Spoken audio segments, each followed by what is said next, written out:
Bienvenue sur le podcast Les briseuses de cycle. Je suis Naira, coach thérapeute holistique et transformatrice. Avec le programme Briseuse de cycle, j'aide les femmes qui ont vécu des abus à retrouver leur puissance et ne plus jamais vivre de relations destructrices. Avec Briseuse de cycle, en 9 mois, tu accouches de ton vrai toi. Alors aujourd'hui, on va continuer sur le climat incestuel. Donc on a vu la dernière fois qu'est-ce que le climat incestuel. On a vu les définitions de Paul-Claude Racabier, qui est celui qui a théorisé la notion du climat incestuel. On a vu aussi d'où ça vient, comment ça se met en place, les situations, on va dire, favorisantes qui peuvent amener à ce que le climat incestuel se crée. D'accord. Même si, voilà, il est important, j'ai envie de revenir sur la notion de famille monoparentale. Attention, c'est pas parce qu'on est dans une famille monoparentale que le climat incestuel peut se mettre en place. C'est vraiment comment est-ce que le parent vit cette situation de famille monoparentale. Si le parent le vit bien, s'il arrive à rester à sa place de parent et laisser l'enfant à la place d'enfant, incestuel, il n'y a pas du tout de risque de climat incestuel, ok? Chacun reste à sa place et tout est ok. Si par contre le parent qui est en situation de célibat le vit mal, voilà, cherche du soutien, un manque affectif, est frustré de cette situation et le reporte sur l'enfant, c'est là que ça peut devenir, entre guillemets, dangereux et à surveiller, en fait, hein, pour qu'il n'y ait pas ce climat incestuel qui se mette en place. D'accord. Alors, maintenant qu'on a vu voilà, comment ça se met en place, donc pour récapituler, ça se met en place quand il y a une confusion des rôles, d'accord? L'enfant console le parent au lieu de l'inverse. Ça se met en place quand il y a des non-dits, des tensions, des secrets dans l'ambiance. C'est ce que Ferenczi appelle le trauma atmosphérique. Et Rakamier parle d'atmosphère ambiguë, d'accord? Des regards lourds, des sous-entendus, des remarques sur le physique, etc. Ça se met en place quand il n'y a pas de frontières entre les générations, pas de frontières familiales, pas d'intimité, d'accord? Les parents qui se montrent nus ou à moitié nus, etc. Et voilà. Donc ça, c'est pour les situations, on va dire, favorisant le climat incestuel et comment est-ce que ça commence à se mettre en place. Maintenant, on va voir les signes concrets d'un climat incestuel. Ok? Que malheureusement, personne n'ose voir. Parce qu'en fait, ce sont des signes qui se déroulent à la vue de tous. Par exemple, dans une réunion de famille, les repas du dimanche, chez la grand-mère ou la tata. Forcément qu'il y a des adultes autour des enfants, autour de cette famille à climat incestuel, qui ont dû voir des choses, qui ont perçu, qui ont senti, qui ont ressenti. Mais c'est tellement,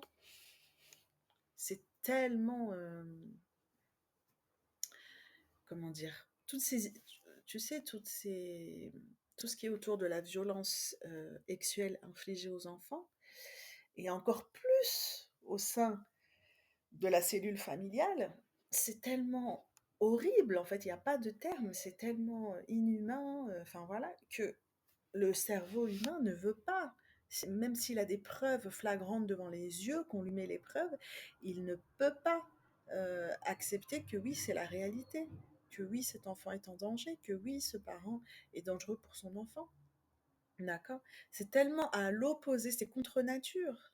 Hein, si tu regardes les animaux, euh, les animaux, les mères ne se retournent pas contre leurs enfants. Les animaux, le père ne fait pas d'acte sexuel sur ses enfants. Ça n'existe même pas dans le règne animal et pourtant ça existe chez les humains. Et ensuite, on va dire que les animaux sont des êtres inférieurs à nous. Est-on bien sûr de ça?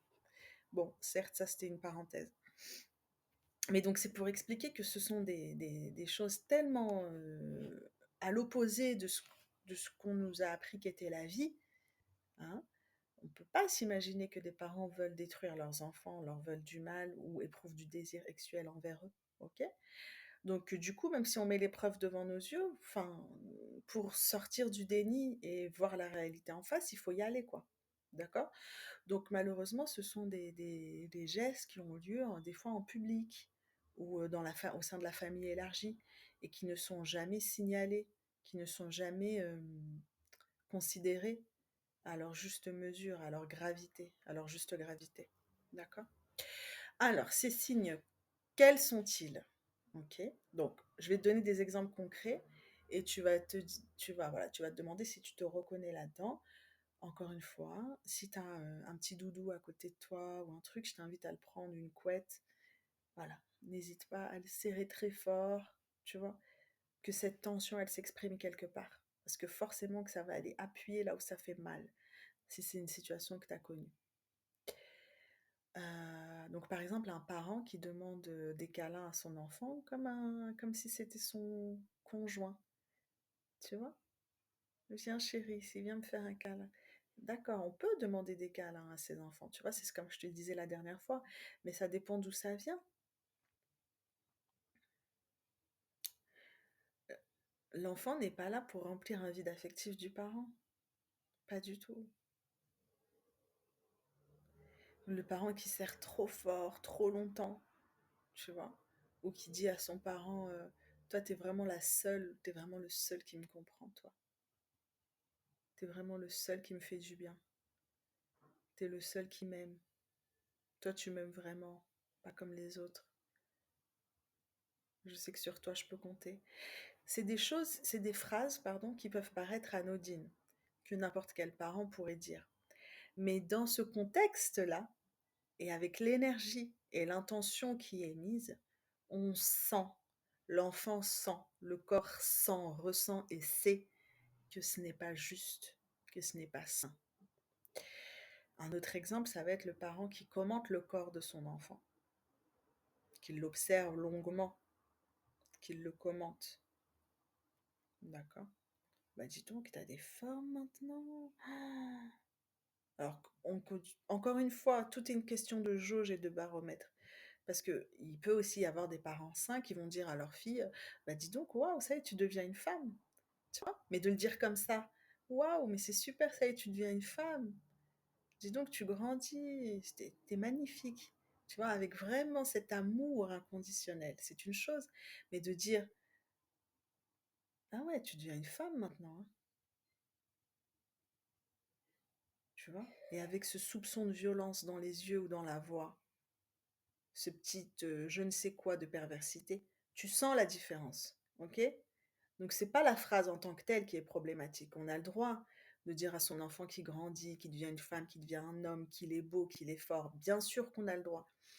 Tout dépend de l'endroit d'où ça vient, de l'intention qui est mise derrière, de l'énergie, de ce qui est sous-entendu derrière la phrase. C'est pas la phrase qui est violente, encore une fois.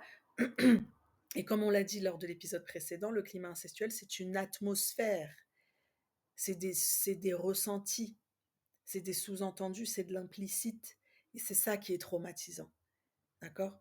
C'est pas de dire à sa fille, waouh, tu deviens une femme, qui est traumatisant. C'est pas de dire à sa fille, ah ben ça y est, t'as des formes maintenant. C'est pas la phrase qui est traumatisante en soi, c'est l'ambiance qui est autour, c'est l'énergie qui est transmise avec cette phrase. Et cette même phrase, on peut la dire d'une manière aimante, pardon, d'une manière aimante et bienveillante, et on peut la dire d'une manière violente et destructrice et perverse. Voilà. Et ça, il n'y a que en le vivant qu'on peut le comprendre. Il n'y a que quand on l'a vécu qu'on peut le comprendre parce que c'est notre corps qui l'a ressenti. Il a ressenti l'agressivité, il a ressenti l'agression, il a ressenti le malaise. Et c'est ça le climat incestuel. Voilà, ça peut être aussi des phrases comme mais cache-toi, sinon les hommes vont te regarder.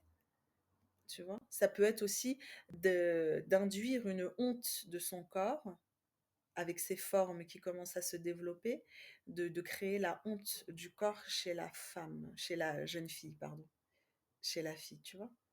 Comme si justement, j'ai dit femme, bah tu vois, c'est un lapsus. Elle n'est pas encore une femme, mais on la fait sentir comme une femme. Une petite gamine de 12 ans qui commence tout juste à être pubère, qui rentre dans la puberté, qui vient d'avoir ses règles, qui commence à avoir des petites formes qui se développent, le parent, dans une famille à climat incestuel, va générer en elle de la honte. On parlera aussi de la honte toxique, de la honte d'exister. Bah, il me semble que c'était l'épisode... Oui, c'était pas l'épisode juste avant celui-là, c'était l'épisode juste avant. Donc 2 épisodes avant, si tu vas aller voir ce que c'est la honte toxique, j'ai fait un épisode dessus. Et ça, la honte toxique, elle passe aussi par la honte de son corps, de sa féminité. Donc les filles qui vont se mettre des habits larges, qui vont cacher le fait qu'elles sont des femmes, qu'elles deviennent des femmes, pardon, encore une fois, ce ne sont pas des femmes, mais on les fait sentir comme si c'était déjà des femmes. Ça, c'est typique du climat incestuel, tu vois? Ou parce que la jeune fille de 12-13 ans a mis un jean moulant, bah, ce qui peut être de son âge, parce qu'elle veut être à la mode, elle veut faire comme les copines, elle veut savoir qu'elle est jolie. Et le père ou le beau-père, ou le grand frère hein, d'ailleurs, ou le frère, qui vient et qui dit mais regarde-moi comment t'es habillée comme une PUTE, c'est quoi ça? Va te couvrir. Après, il y a des notions aussi de religion, etc., que je respecte totalement, et chacun a le droit d'avoir ses religions, et chacun a le droit de vouloir protéger la pudeur de sa fille, etc. Je dis pas le contraire. Encore une fois, c'est une question de jauge, tu vois. C'est une question de jauge et de jugement. Et toutes ces questions-là sont délicates. Bien évidemment, j'incite personne à laisser sa fille adolescente à sortir à moitié nue. Bien évidemment que non, il faut qu'elle se protège, surtout dans une situation dans une société de tarés comme laquelle on vit actuellement, hein, où les prédateurs sont partout. Bien évidemment que pour sa sécurité et pour son respect d'elle-même, il est important qu'elle apprenne la pudeur.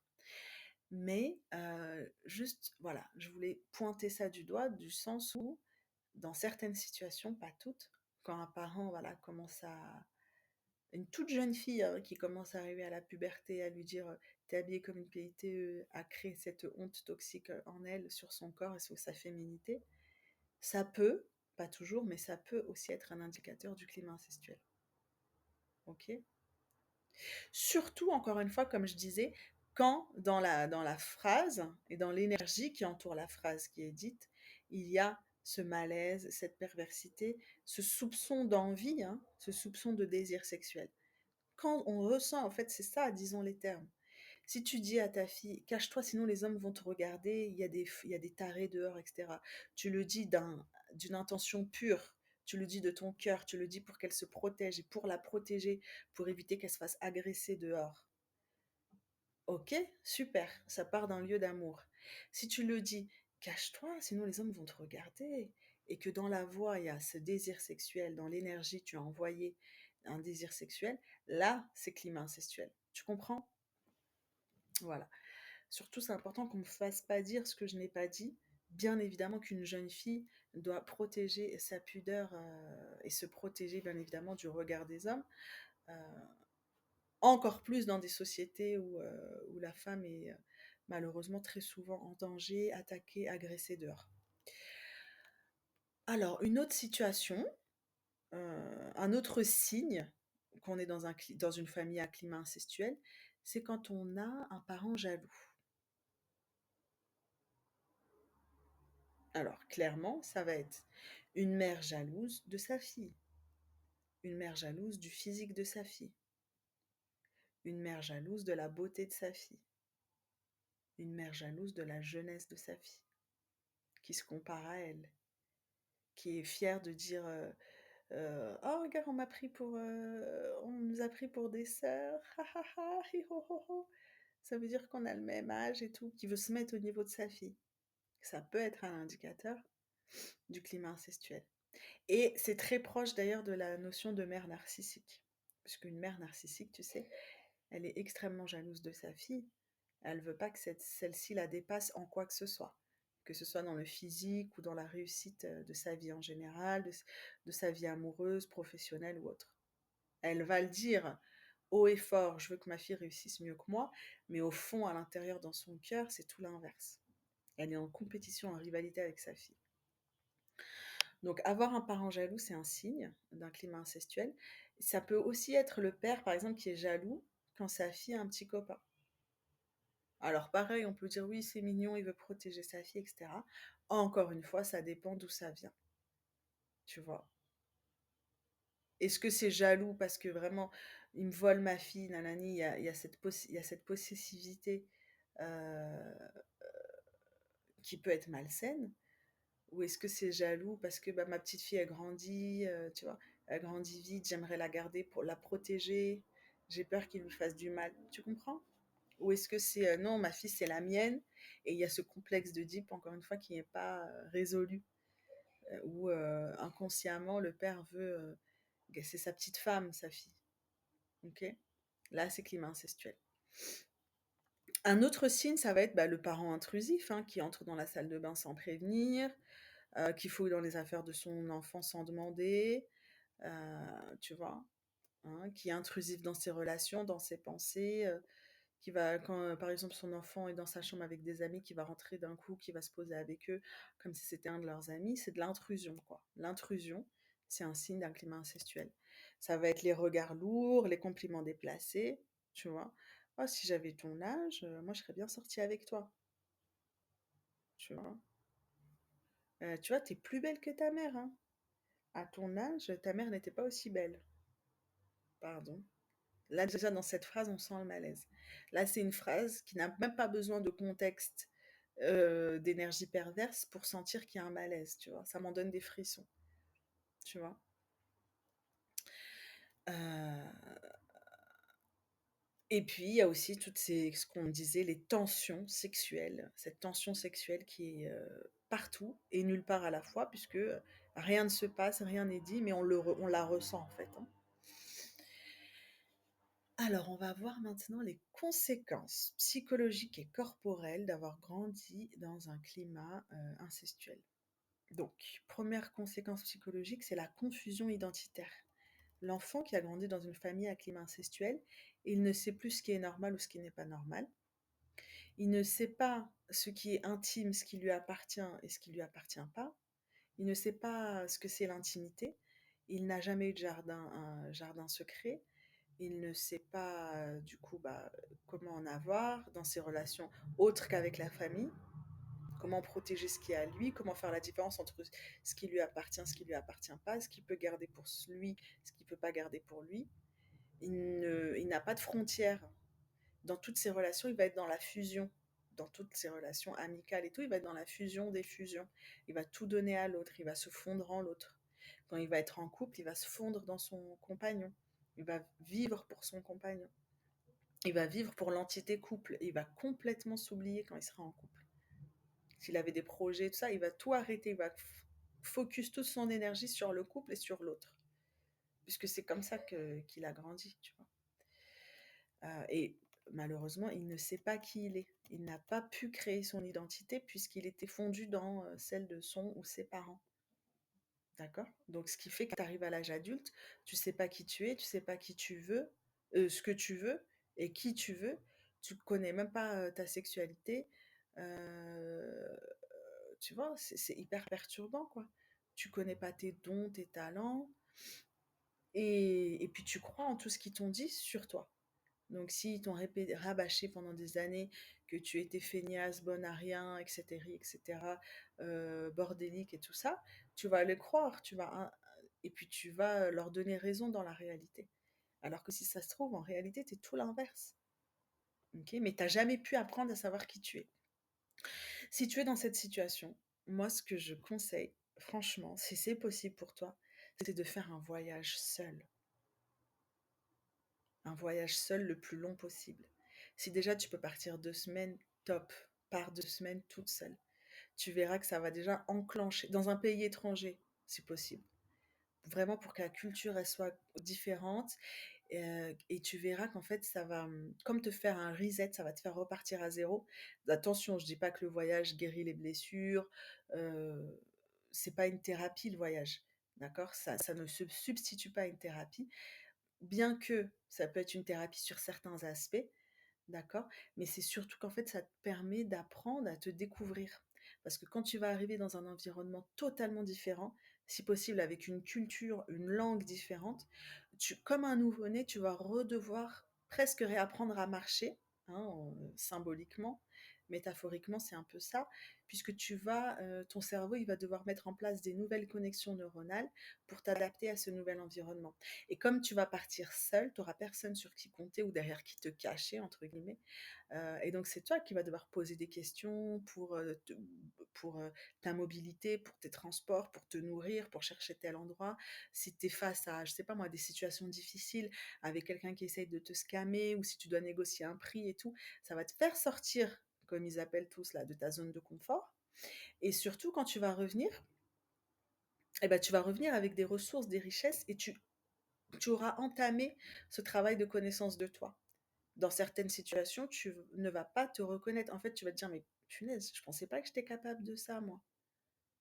Je pensais pas que j'aurais été capable de gérer cette situation, tu vois. Ou peut-être que tu vas te découvrir qu'en fait, tu es extraverti. Tu vas te mettre à chanter dans un bar, aller faire un karaoké devant des inconnus. Tu vas te mettre à discuter avec des gens sur la plage et te faire une nouvelle bande de potes comme ça. Et tu vas être étonné de tes capacités. Alors que toute ton enfance, ils t'ont fait croire que tu étais introverti, timide ou je ne sais quoi. Et que tu avais toujours besoin des autres. Donc, moi, c'est un grand conseil, c'est vraiment un cadeau de la vie, le voyage. Si tu en as la possibilité, fais-le.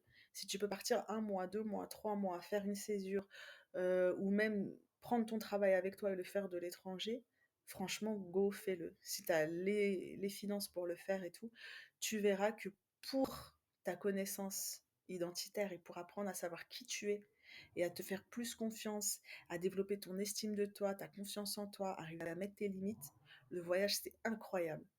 Encore une fois, ça ne va pas guérir tes blessures, c'est pas le voyage qui va guérir tes traumas. On transporte nos traumas et nos blessures avec nous partout où on va, dans le monde entier. Mais n'empêche que ça va comme ouvrir une boîte au trésor qui était cachée à l'intérieur de toi, dont tu n'avais pas conscience, puisque tant que tu es dans ta routine, dans ton confort, entre guillemets, même si pour moi la vie citadine n'est absolument pas confortable, mais on s'entend, tant que tu es dans tes habitudes, dans ton environnement familier finalement, avec toujours les mêmes personnes, machin, machin, t'as pas l'occasion d'aller chercher tes ressources, d'accord? Puisque tu n'en as pas besoin, tu vois, tout est facilité. Tu vas en voyage, tu vas dans un pays étranger où tu connais rien, ni personne, ni la langue, ni rien, tu verras que tu vas devoir aller les chercher, ces ressources. Et quand tu vas rentrer, mais tellement plus riche, tellement plus forte. Et tu verras que ça va être un excellent tremplin pour ensuite démarrer un travail thérapeutique de fond et complet pour aller. C'est un travail chirurgical en fait, hein, de ce que je fais avec Briseuse de Cycle. C'est de la chirurgie. On va aller guérir blessure par blessure, cicatriser, fermer les plaies, voilà, consolider, fortifier l'aura pour faire que plus jamais, jamais, jamais tu n'attires ça. Si ça t'intéresse, tu peux prendre rendez-vous pour un appel de candidature en barre de description. Donc, je reviens au sujet. Donc, la confusion identitaire, donc en fait, voilà, tu sais plus ce qui est normal, ce qui est intime, ce qui est à toi, ce qui n'est pas à toi. Tu ne sais pas qui tu es, tu n'as jamais appris à savoir qui tu es. Les conséquences psychologiques aussi, c'est d'avoir grandi dans une famille à climat incestuel, c'est que tu as développé de l'hypervigilance, puisqu'en fait, le climat incestuel, c'est un trauma. C'est un trauma sans passage à l'acte. C'est un trauma atmosphérique, d'accord? C'est un trauma qui est dû à l'atmosphère dans laquelle tu as grandi. Ok. Et donc, comme tout traumatisme, une des conséquences donc, du stress post-traumatique, hein, un des symptômes du stress post-traumatique, c'est l'hypervigilance. Tu as développé de l'hypervigilance.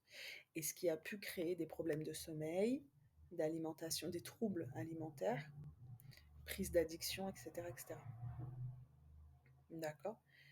Et l'hypervigilance, ça crée aussi de l'hyperadaptabilité pour éviter, tu vois, pour éviter, parce que tu sentais qu'il y avait un danger latent dans cette famille, pour éviter de te mettre en danger, pour éviter que ce passage à l'acte ait lieu, hein, parce que c'est ça aussi, dans un climat incestuel, inconsciemment, l'enfant, il a peur qu'un jour, le parent vrille, pète un câble et il passe à l'acte. Tu vois, passer du climat incestuel à l'inceste. Ça arrive, ça peut arriver. Et donc, inconsciemment, hein, tu t'en es même pas rendu compte, mais tu marchais sur des œufs. Tu as tout fait pour pas provoquer ce passage à l'acte. Tu as voulu te cacher, tu as voulu éviter d'énerver, tu comprends? de provoquer. Et donc, voilà. Et pour ça, tu as développé de l'hypervigilance pour ta survie. Et hypervigilance qui a créé de l'hyperadaptabilité.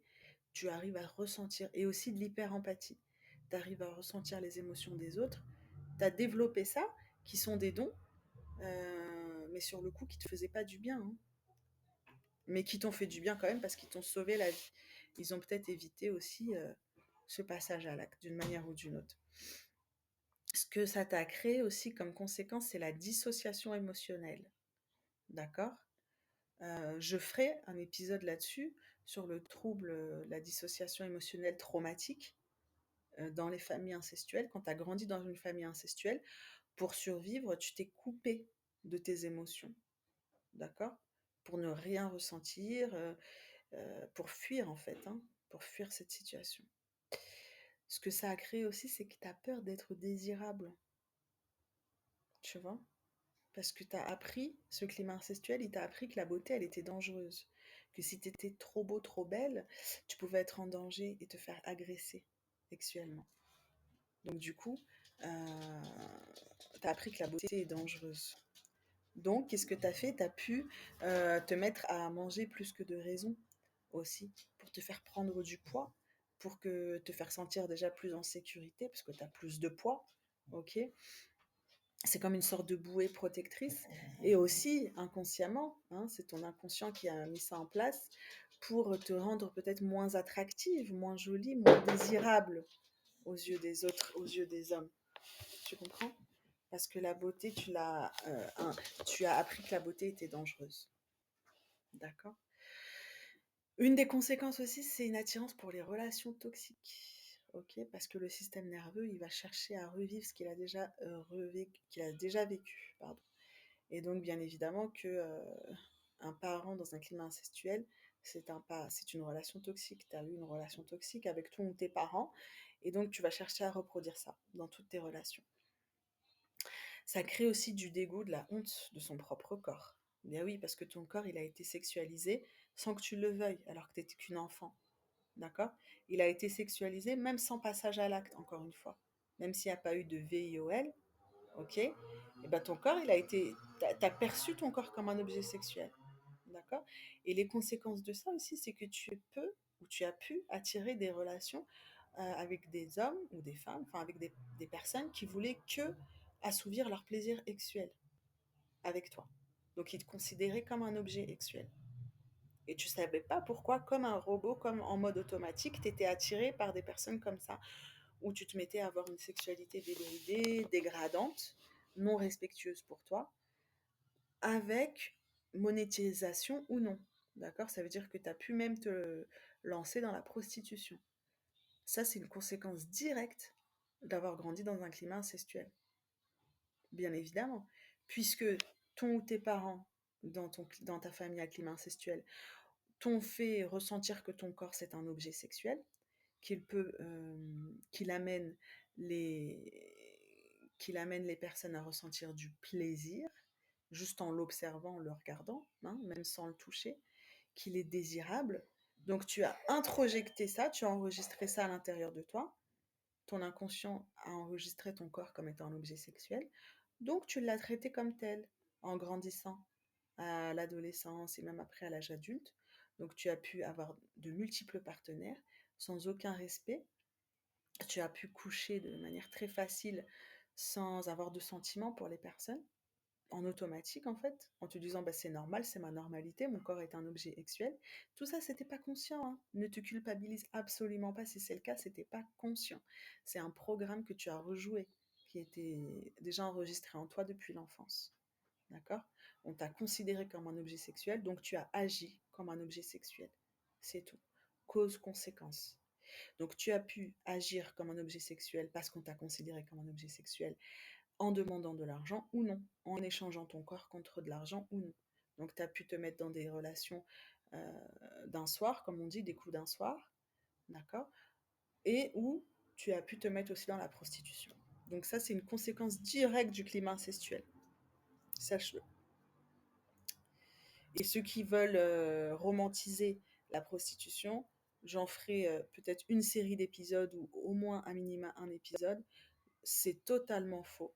La prostitution est tout sauf stylé, sexy ou romantique ou glamour. La prostitution, c'est une torture, c'est un calvaire, c'est s'infliger trauma sur trauma sur trauma sur trauma à chaque passe, à chaque client, à chaque acte tarifé. C'est un trauma que la prostituée vit et subit. D'accord? Donc, faut arrêter de vraiment. Ça, c'est important qu'on remette l'église au milieu du village. La prostitution n'est pas stylée, n'est pas glamour. Hein, le corps n'est pas fait pour ramener de l'argent. Le corps, il est fait pour vivre, pour ressentir, c'est tout.